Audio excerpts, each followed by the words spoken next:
Rencontre avec Marianne Bessette, journaliste à la recherche chez Cube Radio. Salut Marianne. Allô Marie. Allô, tu veux nous parler de pizza aujourd'hui? Oui, la pizza hawaïenne qui fait énormément jaser. Chaque fois qu'on prononce son nom, là, on dirait que c'est comme Voldemort là, quand on prononce. Ça va devenir la pizza dont on ne doit plus prononcer le nom. Puis j'avais envie de t'en parler aujourd'hui, Marie, parce que cette fin de semaine, je suis allée manger dans une pizzeria. Puis bon, en feuilletant le menu, est venu le sujet de cette sorte qui est quand même très mitigée, ou du moins du côté des consommateurs de pizza. Puis en faisant quelques recherches, je suis tombée sur des trouvailles qui vont t'intéresser. Je suis pas mal sûre. Mais avant d'aller un petit peu plus loin, là, on va commencer à mettre les barres CT puis les points CI. C'est quoi une pizza hawaïenne? Ben, en fait, c'est juste de la pizza avec de l'ananas.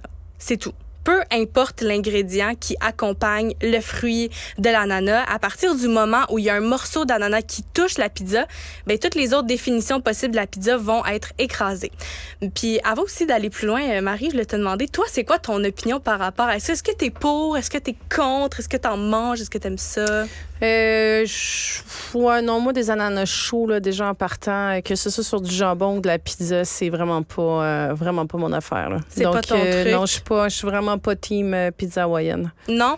Ben, écoute, t'es pas la seule parce que, en fait, là, il y a un sondage de 2021 qui a été réalisé par ResearchGo qui a été effectué auprès d'un échantillon de Canadiens et Canadiennes qui ont dévoilé qu'il y avait plus de 73% des gens qui mangeraient sûrement ou probablement de l'ananas sur leur pizza. Et si on compare au même sondage qui a été effectué ou un sondage similaire qui a été effectué en 2019, il y a une hausse de 7%. Donc, on a pu quand même remarquer un certain regain de popularité en termes de pizza hawaïenne.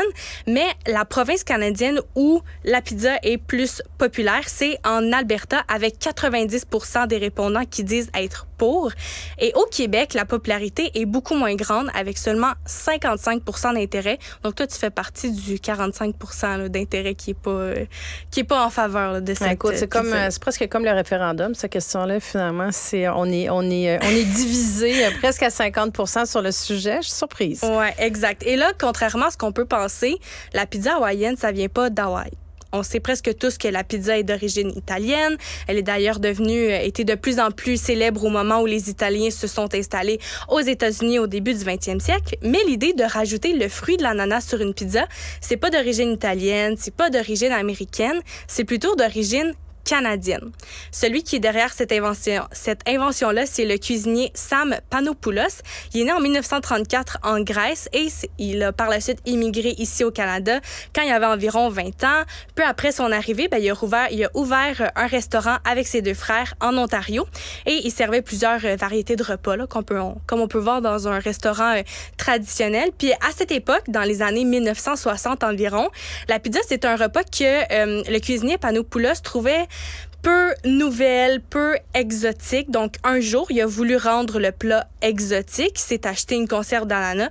Il en a mis sur sa pizza. Il a goûté. Il a trouvé ça excellent. Puis, il croyait du même coup que les fans allaient adorer ce mélange-là de sucré-salé. Et là est venu le moment où il devait faire son test ultime, soit de faire goûter son invention à la clientèle. Et là, les gens ont trouvé ça super bon. Donc, la production de la pizza qu'il a nommée hawaïenne s'est répétée. Et justement, pourquoi le nom hawaïenne? Tout simplement parce que la marque d'ananas qu'il a utilisée pour son expérience provenait d'Hawaï. Et là, avec le temps qui a passé depuis la création de la pizza, c'est devenu une controverse, surtout sur Internet. À compter de 2017, il y a eu plusieurs débats dans le monde entier en ce qui concerne ce mets-là, parce que ça s'est quand même rendu aussi dans le monde politique. Je sais pas si tu t'en rappelles, mais il y a le premier ministre islandais qui a dit qu'il considérait que la pizza à l'ananas devrait être interdite. Ça s'est fait dans le contexte d'une visite dans une école. Non, mais si tu veux partir un bon débat, là, justement, là, tout politicien en manque d'attention là, ou toute personnalité publique en manque d'attention a juste à se compromettre pour ou contre la pizza hawaïenne. Puis ça coûte. Boum. Mais là, ça venait quand même dans un contexte parce que c'est un enfant qui l'a interrogé à ce sujet-là. Puis là, il a répondu qu'il était qui s'opposait carrément à cette garniture-là, qui serait même allé plus loin, même en disant que s'il avait pouvoir de faire passer une loi, il l'interdirait. Moi, je suis contente d'avoir qu'on a des politiciens qui s'occupent des vrais enjeux, des vraies affaires, Marianne. Et là, c'est en 2017. Parce qu'il a poursuivi au moins sa démarche.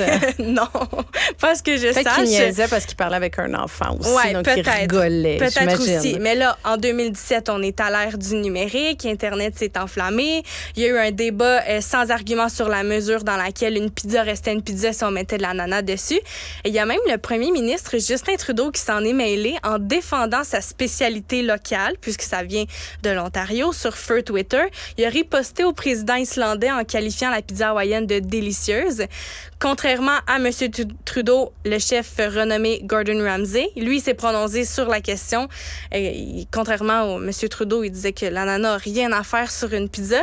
Écoute, ça a tellement fait jaser qu'il y a même l'animateur télé Jimmy Kimmel aux États-Unis qui en a parlé dans son émission. Il a aussi partagé son opinion à ce sujet, un moment très cocasse. On peut écouter un extrait. Pineapples do not belong on pizza. I don't care where you're from. Any pizza that tastes better with pineapple wasn't a good pizza.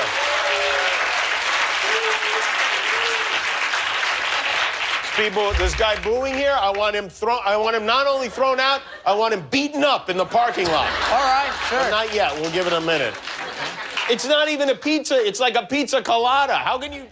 Donc, excuse-moi, je me suis étouffée. Il dit en résumé que les ananas, ça va pas sur une pizza, que peu importe où on vient, toute pizza qui a de l'ananas, c'est pas une pizza. Il y a même niaisé une personne dans le public qui huait le fait qu'il aimait pas la pizza avec de l'ananas. Et bien évidemment, il a fait un petit clin d'œil au pina colada, un petit jeu de mots là, avec pizza. Et aussi, il y a une chaîne montréalaise de pizzeria qui a retranché la pizza de son menu.